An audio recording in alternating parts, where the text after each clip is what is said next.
Om Sahana Vavatu Sahano Bhunaktu Saha Viryam Karavavahai Tejasvinavadhitamastu ma vidvishavahai. Om Shanti Shanti Shanti. Om. May the Lord protect us both teacher and taught together. May the Lord give us both the results of this study. May the Lord make our study illuminating. May we attain vigor together. May we not cavil at each other. Om, peace, peace, peace.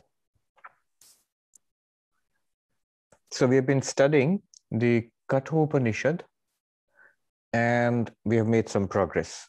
We have actually completed the second section. So Kathopanishad has 2 chapters. Each chapter has 3 sections called Vallis. So we have completed, in the first chapter, we have completed the first section, first Valli, and the second section, second Valli. Now we are about to start the third section.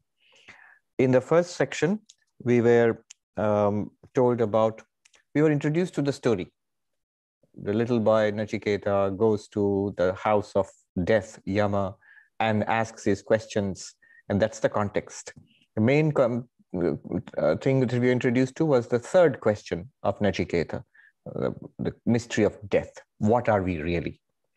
Which he rephrased later on. We saw in the second section that he rephrased the same question more precisely. That reality within us, which is beyond body, beyond mind, beyond duality, beyond karma, beyond dharma and adharma, tell me about that reality, the real nature of the Atman.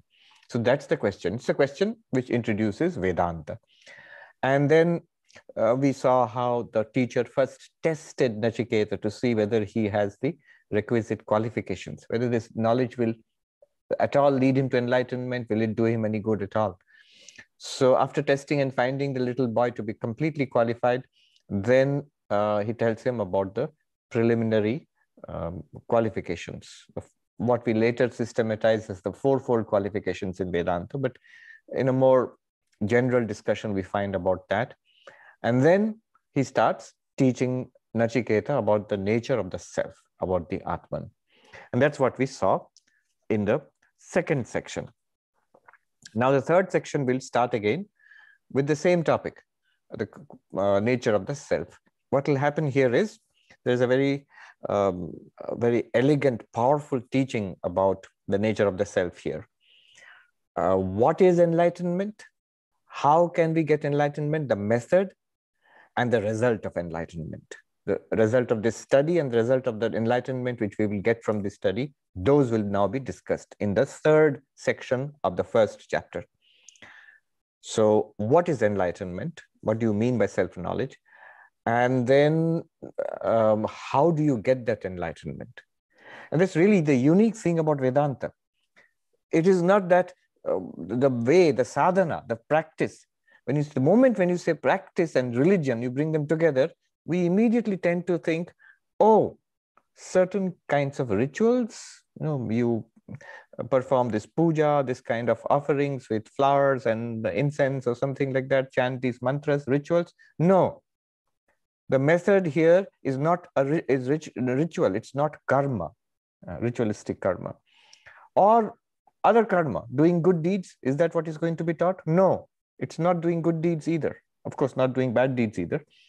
Then, is it belief in a deity, belief in God, faith in God, surrender to God and waiting for the grace of God? No, not even that. It's not bhakti, it's not devotion which is the method. All right, is it meditation? You sit quietly and withdraw from the external world, withdraw from the experience of the body mind, and then if I discover something? No, not even some kind of extraordinary experience gained through meditation, not even dhyana. So the method which will be taught by Yama, the method of Vedanta, is not karma, ritual, action. It's not bhakti, devotion, faith. It's not meditation, calming and focusing the mind. No. What is it then? It's not karma, it's not bhakti, it's not dhyana. It is vichara, inquiry. Inquiry. Inquiry into what? Inquiry into our experience. And he will show us step by step by inquiring into what we are already experiencing, what we are experiencing all the time. He will point out something to us. Yama, the teacher, the Vedanta teacher, is going to show us, is trying to show us something. And by that, if we do get it, that getting it, that realizing it is called enlightenment. Or realizing this true nature, which is always available to us, open secret, but we don't see it. It has to be shown or pointed out to us. That is the method. And that method will be shown here by the famous analogy of the chariot. So this is a well-known thing in the Upanishads, something that you find in other civilizations also. In Greek philosophy also, the chariot example is given. So obviously chariot was common, and today it would be an SUV or something, but in those days, a chariot. So the chariot example you will find in this chapter, in this section. Also, you will find the famous mantra, Uttishtata Jagrata Prapya Varan Nibodhata. Swami Vivekananda's famous exhortation, arise, awake, and stop not till the goal is reached. That is based upon, which draws upon the mantra which is found in this section of the Kathopanishad. So a beautiful section and powerful section, an elegant, tightly argued, with powerful pointer to our real nature. The essence of Vedantic inquiry will be given here.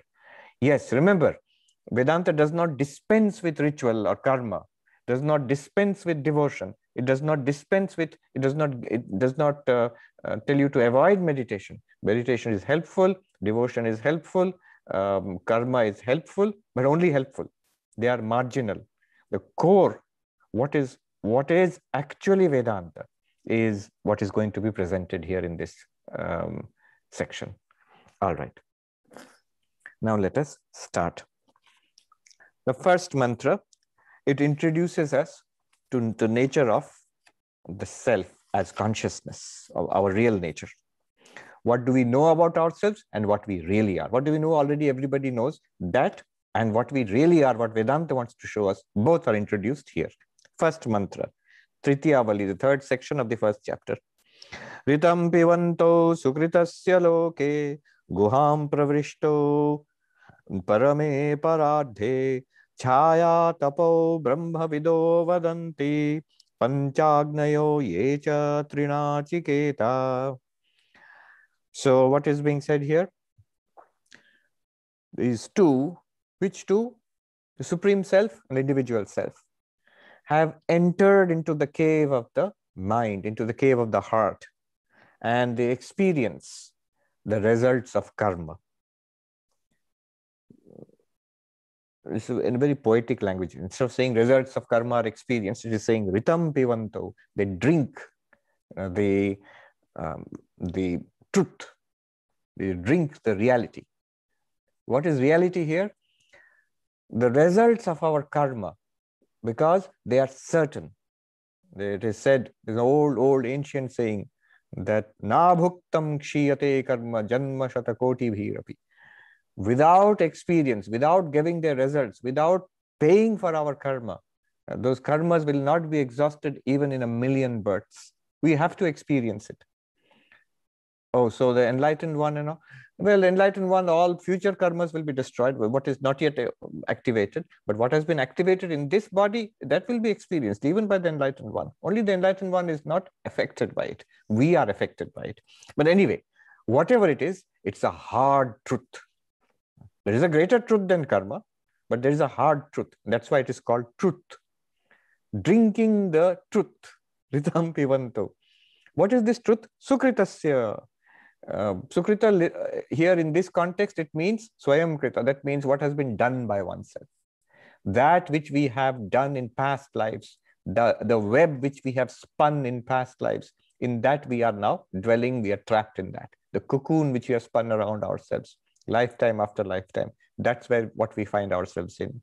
And experiencing that, where loke, literally it means in the world, but it actually here it means in the body, in this body. In this body, experiencing the results of our past deeds and misdeeds, results like pleasure and pain. Who two. There are two who have entered into this cave of the heart in the sacred space of Brahman, Parame Paradit, in the transcendent space of Brahman, in the supreme space within the cave of the heart. That means in our minds, within our conscious experience. There are two. What are the two? We'll see. And these two, Chaya Tapo, they are very different from each other. One is like darkness, the other one is like light. One is blazing forth with light, the other one is like shadow and light. These two, very different, but they are within us. That constitutes what we are actually. Who speaks of this? Of course, the teachers of the Upanishads, Brahmavida, the knowers of Brahman, the enlightened ones, the teachers of Brahman, they speak of it. But also, so do the ritualists, those who perform the rituals of the 5 fires or the 3 Nachiketa fires, who have performed Nachiketa sacrifice 3 times. You remember this phrase was, the particular sacrifice was taught by Yama to Nachiketa, a particular ritual, and it was named in honor of Nachiketa. Those who have performed it thrice in their lives, or those who perform the 5 who perform rituals with the help of the 5 sacrificial fires. This is just a code word, kind of designation for the Vedic ritualists. The Vedic ritualists speak about this, and those who are the teachers of the Upanishads, of Vedanta, they speak about this. So they are saying this. We are just quoting this. Yama is saying, I'm quoting this. So what has been said here? For this, what I will do is, I will go to another text. The text is called the Brahma Sutras. I have not referred much to it, but it is a very, very important text of Vedanta. Advaita Vedanta is based on three texts. One is a group of texts called the Upanishads, which we are reading. So that's primary. The foundation of Vedanta is Upanishads. But the practical teachings of the Upanishads have been collected, choicest teachings, and given in a practical form in the Bhagavad Gita. So the Bhagavad Gita is another basis of the Upanishad, of Vedanta. But the third one, which I have rarely referred to, only once in a while, is called the Brahma Sutras, the aphorisms of Brahman, aphorisms of the supreme reality. One of my friends, Swami Narasimhananda, he called it the God Sutras. So what are those sutras? They are very short statements, very compact. And you have to, they're like what you call zip files in computers. You know, if you expand them, then a lot of things will come out of it, but it looks tiny, seed-like. And a whole wealth of knowledge is packed into each of those sutras. The reason it was put in that way is because it's compact. I suppose it was easy to memorize as a notation, to keep in mind the whole knowledge system packed into these cryptic sayings. So each of the philosophies, traditional philosophies in India, had their own sutra system, sutra text. So the Nyaya system has the Nyaya Sutras composed by the sage Gautama. The Vaisheshika system had its Vaisheshika philosophy, has its Vaisheshika Sutras composed by the sage Kanada. Kanada literally means one who eats atoms. They were the first to devise a term for atoms, really. Kana means atom, Anu, atom. So Kanada. Then the Sankhya, the sage Kapila, is said to have composed the Sankhya Sutras. The original ones are lost now, but it was there. Then the well-known sutras of Patanjali, which are pretty famous because yoga is, of course, very famous. The yoga is actually based on the sutras of Patanjali, Yoga Sutras.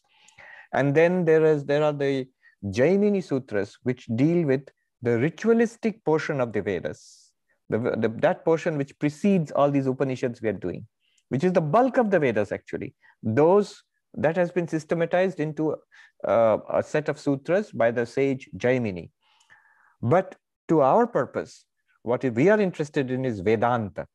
So the knowledge of Vedanta, the philosophy of Vedanta has been systematized in 555 sutras, 555 aphorisms. They are called the Vedanta Sutras, also known as Brahma Sutras. The sutras, sutra means aphorism. The aphorisms, sutras of Brahman or of Vedanta. What do? They take up different issues which emerge out of the study of Vedanta. When you study Upanishads, then questions arise. And these sutras take up these individual questions and try to answer them. And to understand the sutras, it's very cryptic. So what does it mean? You will have to go to the commentary on the sutras. All these sutras, Nyaya Sutra, Yoga Sutra, all of them, they have extensive commentaries and sub-commentaries and sub-commentaries explaining every word in detail and considering alternative interpretations, arguments for and against, and so on. All of that is involved in the study of the Brahma Sutras. And that seems to be a huge undertaking, but normally, when you become a monk in the Vedanta tradition, you are expected to study the Brahma Sutra, just the first 4 sutras. In our tradition, makes it much easier, a shortcut. The first 4 sutras sort of give you a foundation of Vedanta philosophy. That's why it's called Chatussutri, 4 sutras. Chatussutri literally means the 4th sutra. The first 4 sutras First 4 sutras are very easily said. You can say it in one sentence, but with the commentary of Shankaracharya. So monks will study that. Of course, we will study the Upanishads with the commentary, the Gita with the commentaries of Shankaracharya, and the first 4 sutras at least. If you can study the 555 sutras, great. But at least the first 4 sutras is compulsory before you become a monk. Why am I bringing up all this? It just so happens that one of the topics selected in the Brahma Sutras for discussion, who wrote the Brahma Sutras? Vyasa, the great sage Vyasa, or full name Badarayana Vyasa. So one of the sutras takes up this particular mantra from the Kathopanishad, which we are going to study today. That particular mantra is taken up by one of the sutras in the Brahma Sutras, and the commentator Shankaracharya discusses it in detail. What I'm going to say is drawn from the commentary of Shankaracharya on this mantra and commentary of Shankaracharya on that sutra from the Brahma Sutras. So to give you an example, we just heard the mantra just now. Now let's look at the sutra, which is from the Brahma Sutras. This is the beautiful English translation. This is the Sanskrit original. You can see it's very densely written Sanskrit. Now, if you translate it into English, it becomes much more voluminous. It was translated by Swami Gambhiranandaji. I remember this book very well because it was the first book I borrowed after becoming a monk. I went to the library after becoming a monk within 3 days, and I looked for the biggest, shiniest book on Vedanta. I thought I have to master Vedanta, so I pulled it out. And then I was going to my room. A monk asked, because I was this new boy in the monastery, said, "What are you studying?" I said, "Swami, I brought this Brahma Sutras." And he said, "Great, you won't understand a single word of it." I was so scared. I again went back to the library and put it back. It was only 3 years later when I went for our training in our training center in the main monastery in Belur, where this is studied. So I studied it, and I realized it's not all that frightening. All right. One day we will study it, at least the first 4 sutras. And the introduction to the Brahma Sutras by Adi Shankaracharya. He writes his commentary on the Brahma Sutras, on all the 555 sutras, but he writes an essay of 3-4 pages introducing the whole Brahma Sutras and introducing all of Vedanta philosophy. That introduction is called Adhyasa Bhashyam, commentary on the concept of superimposition, which is basically you have to get that to understand Advaita Vedanta. With that, Advaita Vedanta makes sense. And one philosopher once told me that the first sentence of that introduction to the Brahma Sutra, commentary in the Brahma Sutra by Shankaracharya, that first sentence is the most profound sentence I have come across in all my studies of the sacred and philosophical texts of the East and the West. Professor J.N. Mohanty, he told me that. Anyway, so today we are not concerned with that. Today we are concerned with one of the sutras, which is the sutra number in this Brahma Sutra. This sutra number 1.2.11. First chapter, second section, 11th sutra. You don't have to bother about it. I'll just extract the essence of it and present it to you in English. But the sutra itself, it's nice to hear the sutra, which considers this topic. Guham pravishto atmano hi tad darshanat. What does it mean if you literally translate it? This is very short. It means the two who have entered into the heart are the individual self and the supreme self, for that is what is seen in other texts. Not very cryptic, it's more or less explanatory. All right, I'll just present to you the essence of the discussion which goes on. Why am I presenting this to you? It shows you how these interpretations, which I keep giving to you, if this mantra means this, how did you come to these interpretations? How did you arrive upon this final conclusion? This is what it means. This shows you the interpretation being built up. It shows you the building under construction. All right. So what does it? What does this sutra tell you? It says this mantra which we are studying. It says two have entered into the space, sacred space of the heart. You know, the transcendent space of Brahman. Two have entered into the sacred space of the heart. They drink the results of karma. They experience the results of karma in this body. They are entirely different, like light and darkness. And the teachers of Vedanta and the ritualists, they all speak about it.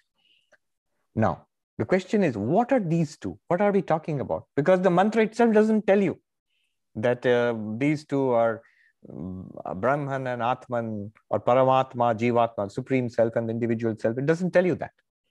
How do you get it? So the question that is raised here is, what are we talking about? Are we talking about consciousness and the intellect, the two? So when we look inside ourselves, what's most obvious in our own experience? What is at the core of our existence? Is mind and consciousness. I am aware, but I'm also aware of thoughts, feelings, perceptions, and later senses, and further than the body, and then through the senses and the body and external world and other people. But primarily, when I look at my experience just now, at any time when I look at my experience, I am aware and aware of thoughts, feelings, emotions, ideas, memories, desires. So my primary experience of myself always is consciousness and mind. So are these the two that you're talking about? Two have entered within us and who experience the results of karma, basically experience life. So are we talking about the individual self? I will use the term Jivatma. Jivatma means individual self. Are we talking about individual self and the intellect, Buddhi, Jivatma? Are we talking about these two? Or are we talking about the individual self, Jivatma, and the supreme self, Paramatma? Jivatma here would mean I, the consciousness in this body-mind. Especially I, the consciousness associated with this mind or this intellect. In our terms, which we have learned, reflected consciousness. Consciousness reflected in this mind. Is this one option? The other option is the individual consciousness, I, and the unlimited consciousness, Brahman, Satchidananda.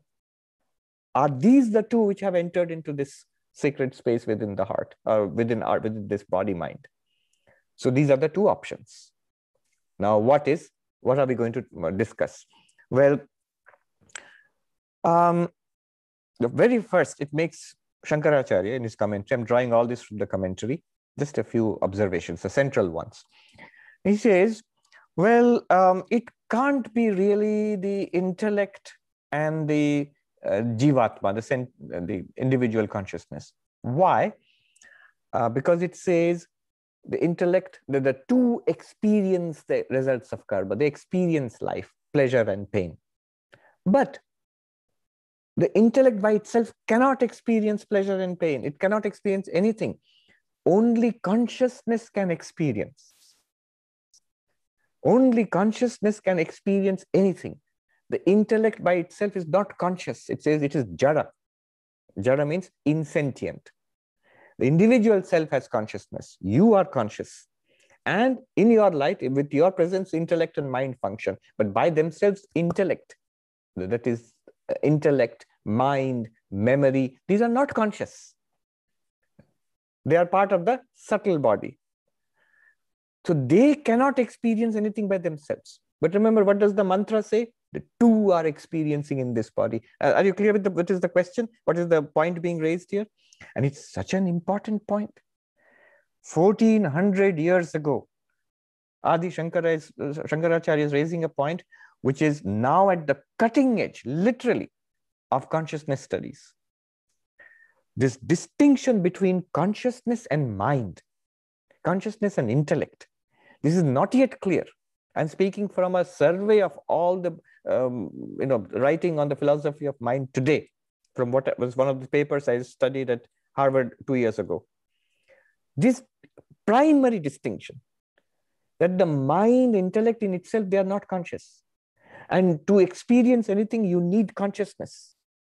Consciousness can experience. You, the conscious being, can experience. Mind by itself cannot experience anything. Intellect by itself cannot experience anything.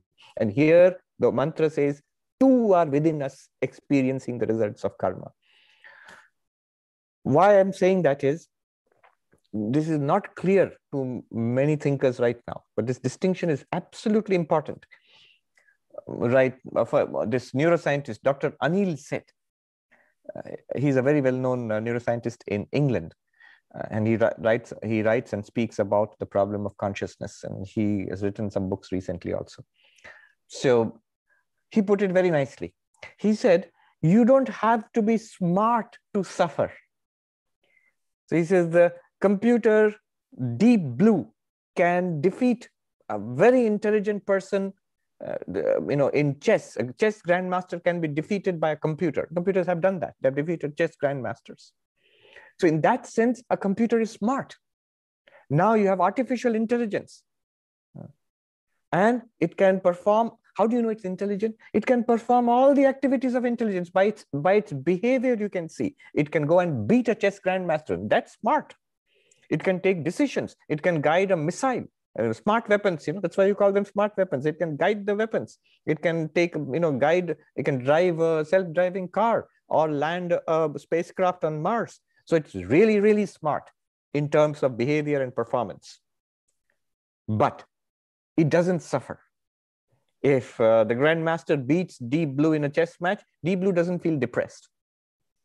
But if Deep Blue beats the grandmaster in a chess match, the grandmaster is devastated that I've been beaten by a machine. So a computer can be smart, but Anil Seth points out a mouse is not at all smart in that sense. It can't play chess, let alone defeat a grandmaster, but it can suffer. It feels pain. When the cat catches the mouse, you can see it feels pain. It can suffer. It can experience pain and presumably pleasure also. To experience anything, you need consciousness. Anil Seth, I'm quoting, 1400 years ago, Shankaracharya is saying that in a commentary, you can't talk about intellect and consciousness here because intellect cannot experience anything. It is consciousness. You need consciousness to experience pain and pleasure. This distinction is so important. Today, we have machines which can duplicate every activity of our mind. Machines which have tremendous memory. I mean, your calculator has more memory than any human being can. I mean, at least, the way it's fast and can recover data so fast. Computers, our little devices have more memory than us. They have decision-making powers, intelligence. They have creativity. Nowadays, they're writing poems and music and making art. So every function of the mind, these machines are not duplicating, except one. They don't experience anything. They don't have that first-person conscious experience which we have. So that first-person conscious experience, consciousness, in Sanskrit, Chetana, that is the unique nature of the individual, you or I, or the mouse. The individual sentient being, Jivatma in this case, the individual sentient being, that consciousness gives us the ability to have first-person experience. None of these machines, even the smartest ones, have any first-person experience. 14 centuries ago, Shankaracharya makes that point. You can duplicate, you can have intelligence without sentience. You can have memory without sentience. You can have creativity. All the things we thought only sentient beings can do, all of that, he says, doesn't require sentience, doesn't require consciousness.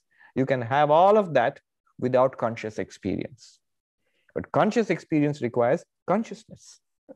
That first person experience requires consciousness. So this distinction, I just wanted to show that this was well understood in ancient times, this difference. Just as an aside here, this is where I think Advaita Vedanta Sankhya is very clear. And Kashmiri Shaivism confuses the issue here. In Kashmiri Shaivism, what happens is these powers of intellect, creativity, desire, all of these are powers of consciousness. You need consciousness plus these things. So thinking, understanding, remembering, desiring, all of these are vibrations of the play of consciousness. I had this discussion with Professor Arindam Chakravarti once, and I said, in that case, when a computer, takes a decision, computer has memory, recalls memory and all of that, you would say it's not really memory, it's not really intelligence, it's not really creativity. None of these activities in the computer are real according to Kashmiri Shaivism, because they all require consciousness. Without consciousness, they are all imitations. And he said, yes, according to Kashmiri Shaivism, artificial intelligence is artificial. It's not intelligence, because without consciousness, it can't be intelligence. It's just a mimicking of intelligence. It's a mimicking of memory. It's a mimicking of decision making or mimicking of creativity. That does not hold ground anymore. It is very difficult to sustain that in the presence of so much evidence now of the presence of high performing artificial intelligence machines. However, one thing that's very clear, which Sankhya and Advaita Vedanta point out, that these computers, artificial intelligence, they do not have first person experience. It is only the Jivatma, wherever there is sentient, even without memory or without intelligence, like a mouse, without much memory, without much intelligence, it still can suffer pain and pleasure. Anyway, so that's my rant. But here the only point we are taking away from it is, you can't say the two which have entered within us, it is intellect and the individual consciousness, because the intellect cannot experience anything. And the mantra says both are experiencing pain and pleasure.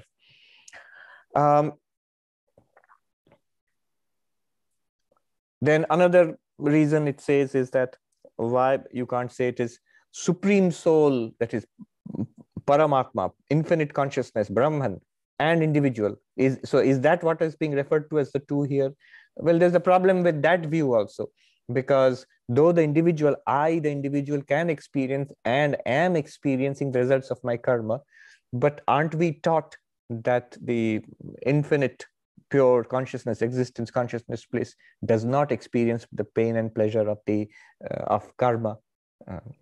So then that is also, you can't say those two are the ones who are experiencing it. So anyway, this is the problems. Now, the way the sutras work is, so what is the meaning of this? How will we interpret it? A prima facie view is presented. An opponent's view is presented first. And then the Vedanta view will be our view, but the conclusion will be presented. So what is the opponent's view? The opponent comes and says that, look, the two here means what you are experiencing right now. You are experiencing mind and consciousness. You are a conscious being and you have an intellect. Jivatma, Buddhi, these are the two terms. And I will show that it fits the mantra. How? Well, the first objection was, you, the sentient being, Jivatma, you can experience pleasure and pain because you're conscious. But the intellect cannot experience pleasure and pain by itself because it's not a conscious entity. How does it experience apart from you pleasure and pain?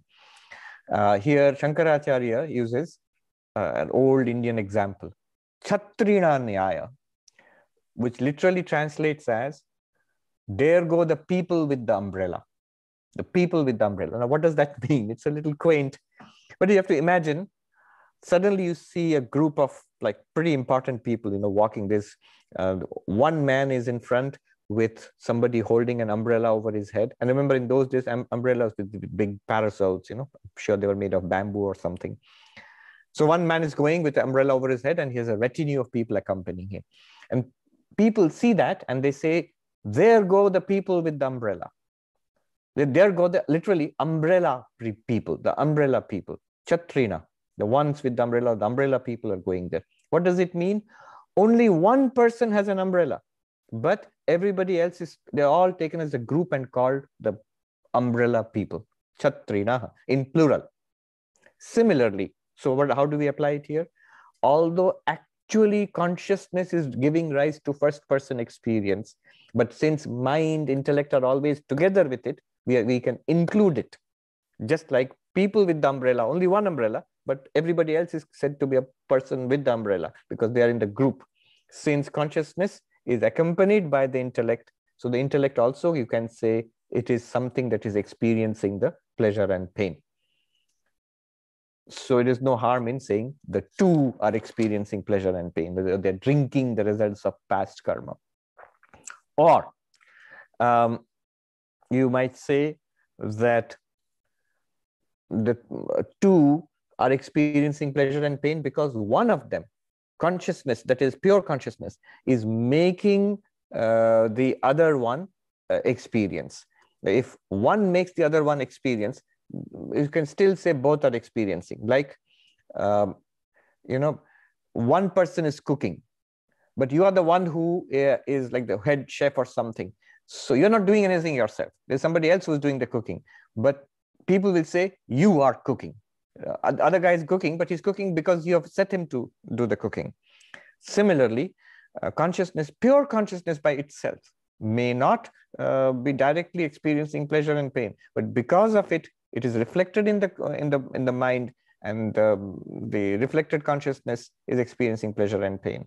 Or the other way around, the sentient being in the mind, you, the individual, you are the one who is experiencing pleasure and pain, but because of your presence, and you are using the intellect and the mind to experience pleasure and pain. So you can say the intellect and mind is experiencing pleasure and pain. The mind is suffering. The mind is happy. You can say that. There's nothing wrong in that.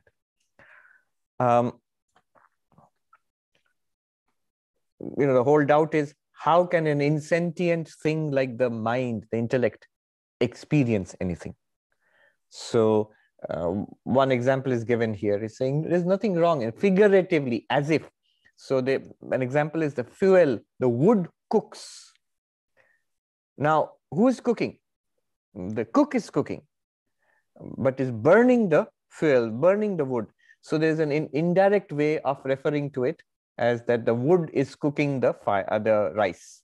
You are cooking the rice, but you have lit the wood and you put the pan and the rice in that. But indirectly, you can say the wood is cooking the rice. The wood is burning and it's cooking the rice. In the same way, you, the consciousness, you are experiencing pleasure and pain, but you can say the mind, the intellect, is experiencing pleasure and pain because you are using it as an instrument. So there's no harm in saying that within you are these two, consciousness, individual consciousness, and mind. Together, they're experiencing pleasure and pain, the two of them. Further, here is the argument. Why are you saying that the two means you, the individual being, and your intellect? It's because it is said, entered into the cavity of the heart, or entered into the heart, guha, cave of the heart. Now, who has entered into the cave of the heart? What is here embodied? Individual consciousness and mind. Not the supreme consciousness. Supreme consciousness, infinite existence consciousness, bliss is all pervading. Why are you saying it's embodied here in the heart? So therefore, it must be individual consciousness and mind, the two things which are actually present in this body. It clearly says entered into the cave. You see the argument here.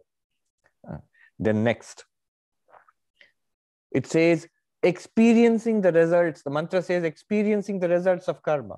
Good and bad karma are being experienced by it. Now, the supreme self, why would it be limited by the law of karma? And I've often quoted to you, Swami Vivekananda saying, good, good, bad, bad, and none escape the law. But whosoever wears a form wears the chain too. That means whoever is embodied, whosoever wears a form, whoever is embodied, just like this mantra says, wears the chain. Chain is past karma. Good and bad results are coming, and our life, we are experiencing it. Then Swami Vivekananda goes on to say in that poem, but far beyond name and form is Atman ever free.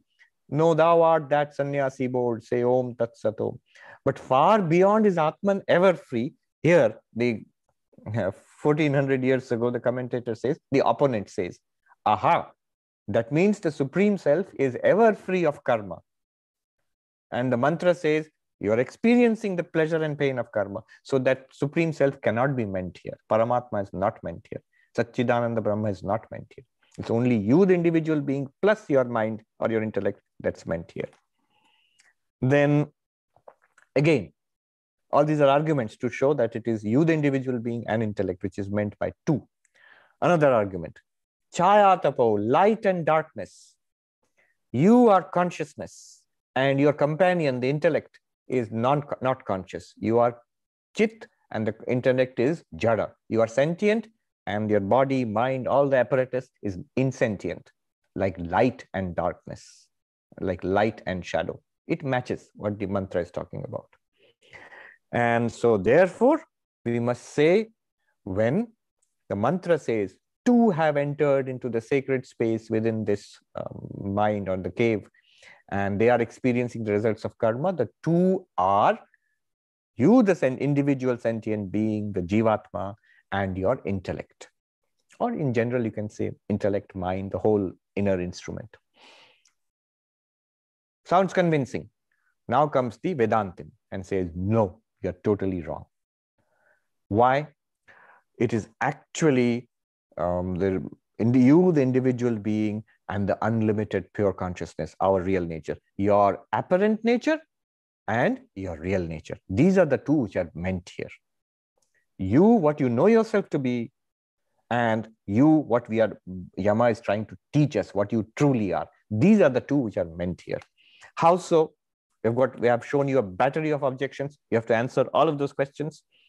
Well, because first argument is that when it says two have entered, whenever you have a grouping with number 2, 10, 50, then you're counting things of the same kind. If I say, go and count how many are there in the hall downstairs, nobody's there in the hall downstairs, but suppose in-person class is going on. How many are there? You'll go and count, maybe 50 are there. But you meant 50 people.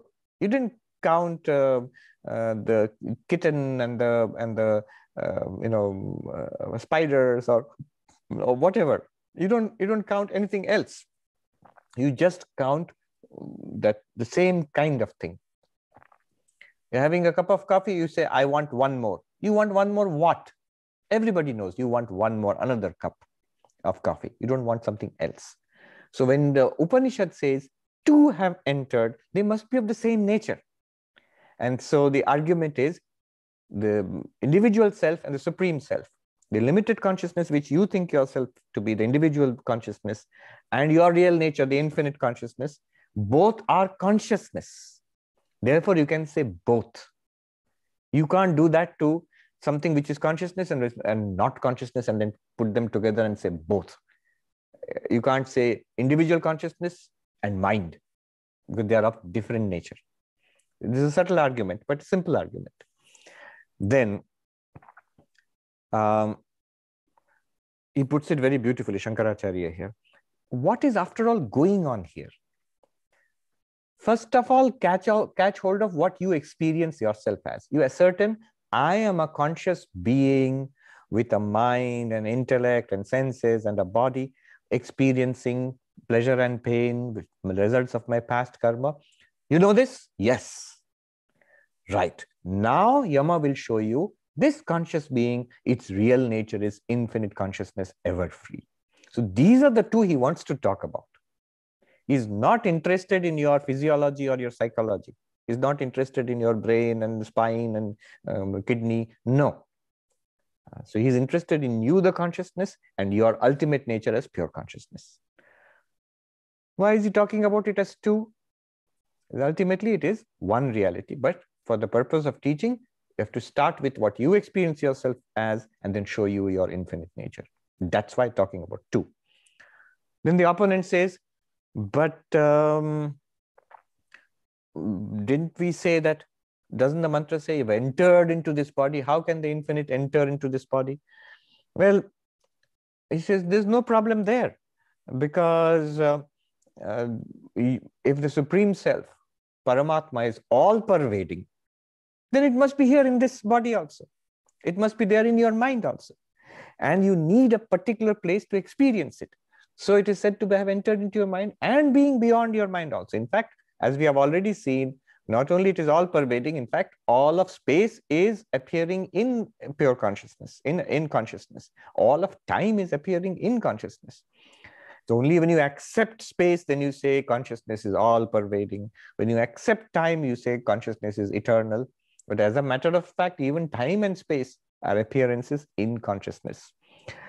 So the point here is, there's no harm in saying supreme infinite consciousness has entered into the sacred space of your heart. Of course it has. It has entered everything. So it is there. And that's the place you will experience it. And then further he says, gives a series of quotations. Throughout the Upanishads, again and again, this very phrase is used. The Supreme Self having entered the cave of the heart. Taittiriya Upanishad, I've often quoted, and Shankaracharya quotes here. Don't you remember? Taittiriya Upanishad says, Yo Vedan Hitam Guhayam Parame Vyoman. Brahman is Satyam Jnanam Anantam Brahma. Brahman is infinite existence consciousness. Where is it? You have to realize it in the sacred space of your heart. So sacred space of your heart means in your mind, actually. So this is the phrase which is used often to point out Brahman. So there's no harm in saying that infinite Brahman is available in the sacred space within the cave of the heart. And cave of the heart here, Shankaracharya says you can take the body as a temple, and in which, like the deity within a temple, consciousness is present in this body, or you can actually take the mind itself as the cave of the heart. In the mind, consciousness is available. Then, so there is no contradiction in teaching about any place as suitable for the realization of the omnipresent Brahman. If it's an omnipresent thing, then in every place it is available. And then you realize it within yourself. Then, but what about the other objection? Experiencing the results of karma. Are you saying that the Supreme Brahman experiences pleasure and pain, the results of karma? Then it's no good. It has not escaped from the effects of karma. How do you get out of that one? It says two things experience results of karma. Individual, now you are saying two things means individual self, which we agree, and the Supreme Self, Brahman, infinite existence, consciousness, bliss. And there, he deftly plays the opponent back. He says, have you forgotten people with the umbrella? So the umbrella is on the head of the individual self, and the Supreme Self tags along. The individual self is experiencing pleasure and pain. And because the Supreme Self the individual self is ultimately nothing but the Supreme Self. Therefore, you can say in association, Supreme Self in association with, appearing as the individual self, seems to be experiencing pleasure and pain. No problem. Shankaracharya just says, have you forgotten the people with the umbrella? We can use that right here. Then, what about light and shade? If both are consciousness, how can you compare light and shade? The mantra says the two have entered into the sacred space of the heart, and they're different like light and shade. And in our explanation, consciousness, the individual consciousness and mind, they're different because you are consciousness and the mind is not conscious. They're different like light and shade. But now you are saying supreme consciousness and individual consciousness, Paramatma, Jivatma, how can they be different as light and darkness? And then the explanation is, it can be. The Paramatma is free of samsara. It is not touched by pleasure, pain. It's not touched by birth, rebirth. It's not subject to birth and death. And the individual self suffers the results of past karma, subject to birth and death, goes through aging and experiences all of that. So one is in samsara, samsari. The other one is asamsari, not samsari, not transmigrating in samsara. So they are like light and darkness. Further, he says, the first one, individual self, is what we think ourselves in ignorance. We, the same one, we will realize I am that infinite self, unlimited consciousness in knowledge. So in the state of ignorance, in the state of darkness, we think we are the individual self. In the state of light, of realization, we think we realize we are the infinite self or infinite consciousness. So it's like light and shadow. That's done. Therefore, he says, consciousness identified with the intellect and consciousness, which is the infinite, these are the two who have entered into the cave of the heart. So this is the way they come to these discussions. This is just a sort of summary of the discussions. I've given you less than 1/3 of what Shankaracharya said in that discussion. Now we are back to the Upanishad. Where were we all this time? We were in the Brahma Sutras, discussing this very topic. What was the topic? Two have entered into the cave of the heart. Just that word two. Explain the two. What are the two? Because the Upanishad doesn't say clearly what are the two. What are the candidates for explanation? First candidate was you and your intellect. These are the two. The second candidate was you and your real nature. What you think yourself to be, limited conscious being, and your real nature is unlimited consciousness. Those are the two. What did we decide? We decided the second one. But what is within us? I apparently limited consciousness, limited by mind and intellect and all, but really the unlimited consciousness. Like Shankaracharya himself sings, Mano buddhi ahankara chittani naham. When I extract myself, disentangle myself from mind and intellect and ego and memory, then what do I find? Chidananda rupaha shivoham shivoham. I'm of the nature of unlimited consciousness. I'm of the nature of bliss. I'm of the nature of Shiva. I am Shiva. Those are the two, the Shiva and the Jiva, who have entered into this, who are in this body-mind complex. That's the meaning of two. Then the rest of it is easy to interpret. Ritam pivanto, they drink the truth. The truth here is the truth of karma. Karma is inflexible, cannot be broken, but two things. First of all, practically, God is more powerful than karma. Who is God? Saguna Brahman, Ishvara. Karma and the results are given to us. Results of karma are given by Ishvara. So by the grace of Ishvara, karma results can be attenuated. And you can tide over bad karma. That's not something Upanishad is saying. That's I'm just adding, bringing it from outside. But what the Upanishad says is, your real nature is beyond karma. You are actually not limited to karma. Now, they enjoy the results or suffer from the results of their own karma. Sukrita means Swayamkrita, done by oneself in past lives. And have entered Guham Pravishto, have entered the cave. What is the cave? You can take the body itself as the cave, or you can take the mind as the cave. Chaya Tapo, they're like light and darkness. One more point here I must point out. Later, when we study the Mundaka Upanishad, there is the famous example of the two birds sitting on a tree. In the Mundaka Upanishad 3.1.1, it is the famous mantra, Dva Suparna Sayuja Sakaya Samanam Vriksham Parisaswajate Tayoranya Pippalam Swadvati Anashnananyo Abhichakashiti.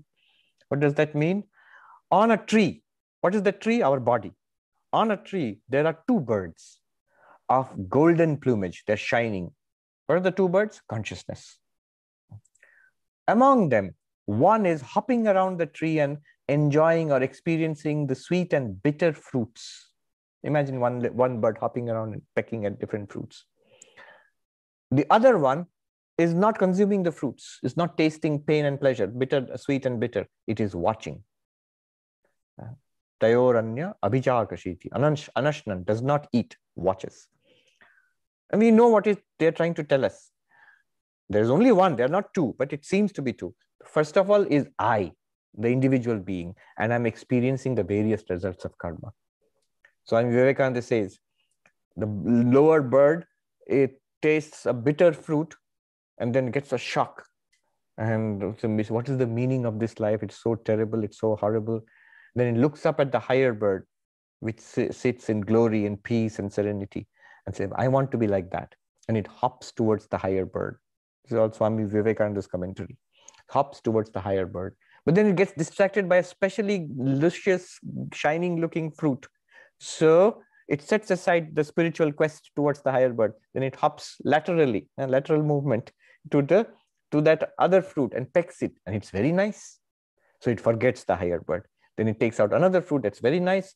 But then it comes to another fruit, which is especially bitter, gets a shock. Oh my God, what am I doing? I forgot my spiritual quest. That is the real purpose of life. This miserable thing, I've started doing it again. So comes back to spiritual quest. I had stopped doing my meditation. I had stopped doing my devotional practices. I had stopped attending Vedanta classes. No, I must get back to it again. And so again, hops towards the higher bird. And so it goes on till it comes near the higher bird and sees for the first time it becomes real. The unlimited, perfect awareness, our real nature, call it Buddha nature, Atman, Brahman, whatever. And then amazingly it finds there's no lower bird. Always there was the higher bird alone. So this is the spiritual journey.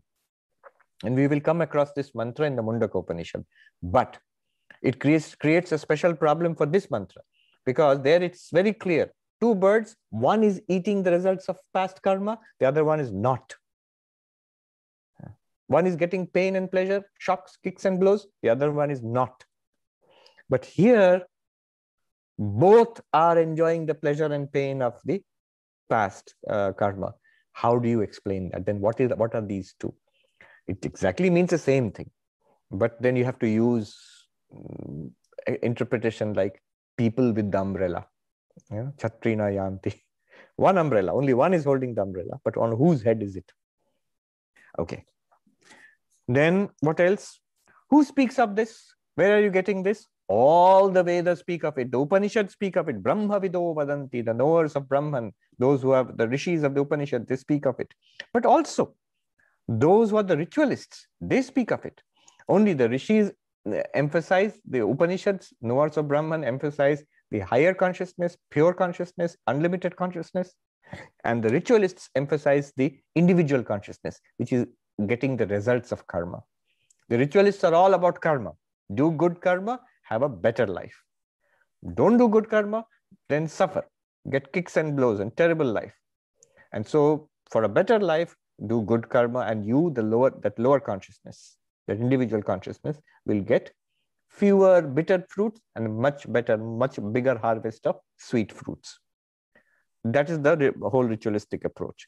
Instead of saying the ritualists, it uses two terms: Panchagnayaha, those who perform sacrifices of 5 fires, or Trinachiketa, those who have performed the Nachiketa sacrifice. What is Nachiketa sacrifice? We talked about it earlier. That great sacrifice, Vedic ritual, which was taught by Yama to Nachiketa, and he said you perform it thrice in your lifetime. Basically, ritualists. Those ritualists who perform these things, they also mention the same theory of the two consciousnesses. Advaita will say actually not two consciousnesses, as if two. What you see yourself as right now, and what I'm going to show you what you really are. Why 5 fires? Just as a note, there are 2 interpretations. Why 5 fires? One is every traditional Vedic ritualist used to have these fires at home.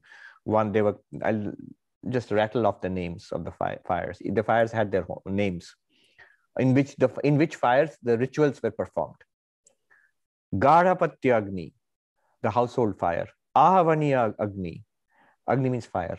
Dakshina Agni, Sabhya Agni, and Avasatya Agni. So these are the 5 fires which are mentioned here. Or it could refer to in Chandogya Upanishad and Brihadaranyaka Upanishad, there are this idea of 5 sacrifices or 5 meditations which were called 5 fires. So Panchagni Vidya. Those are not actual rituals, those are meditations. Not pertinent to us, but just to explain the term 5 fires. What do you mean 5 fires? So a particular kind of meditation found in Chandogya Upanishad and Brihadaranyaka Upanishad, it's called the 5 fires meditation. And there the 5 fires are not fires actually. One fire is Swarga, heaven. Another fire is the Megha, the atmosphere, the clouds. Another fire is Prithvi, the earth. Another fire is Purusha, the male. Another fire is Nari, the female. The 5 fires. And you meditate on that in a particular way. That was one kind of technique taught in the Upanishads. Anyway, so these are all techniques performed by either actual rituals or meditations performed by the ritualists. They speak of these two within us experiencing karma. And the knowers of Brahman, of course, speak of these two within us experiencing karma. This is the meaning of the mantra. You may be thinking, too much detail. I don't need so much information. But just to give you an example of how these things work, the background, if you lift the hood, open the box, what's inside it? How do we come to these interpretations? I could have just said, there are two within us experiencing the results of karma, pleasure and pain, infinite consciousness. Through the mind and body, it appears as the individual consciousness. Those are the two. But how do you know they are the two? And how do you match all the things which are said in the mantra? Light and darkness, experiencing pleasure and pain, entered into this one body. How? I was just reading the life of Swami Tyagishanandaji, who was a very great Swami of our order many, many decades ago in Bangalore, Bengaluru now. He used to be known for his voluminous, his tremendous knowledge, vast erudition. So his classes would go on and on with endless information about every verse. There are descriptions of the monks. They all used to sit on the floor. Even when I joined the order, we used to sit on the floor and attend classes from the Pandits. So they would sit on the floor and take notes. And the Swami would either walk around, he had a cane. He would walk around and talk, or he would sit with his eyes closed on the floor and talk. And he would go on and on and on. There's a description of how one class, a Sunday class, is supposed to start at 4 and end at 5. It started at 4, and 5 came and went, and then 6 came and went, and 7 came and went. He ended at 8 o'clock in the night, 4 hours. And one monk says in his later years that I still remember, we used to be nervous wrecks at the end of the class, because if you tried to pay attention, there would be so much information, so much depth in his classes. Once, in a Gita class, he started explaining the term yajna, the sacrifice, yajna. And it's a very important term in the Vedas. So the whole class went in explaining that one word. So these were Sunday classes. Next Sunday, when they came for the Gita class, the whole class again went for explaining that yajna. And so did the third Sunday, and then the fourth Sunday. And every Sunday thereafter for 2 whole years, one word. Literally one word. He went on and on. Somebody asked a question, Swami, some question. And the Swami said, well, you wait. When we come to the last chapter of the Gita, 18th chapter, it will be clear to you. And that gentleman said, many lifetimes hence, I presume. So what I did today, it would be insignificant compared to what that Swami was doing.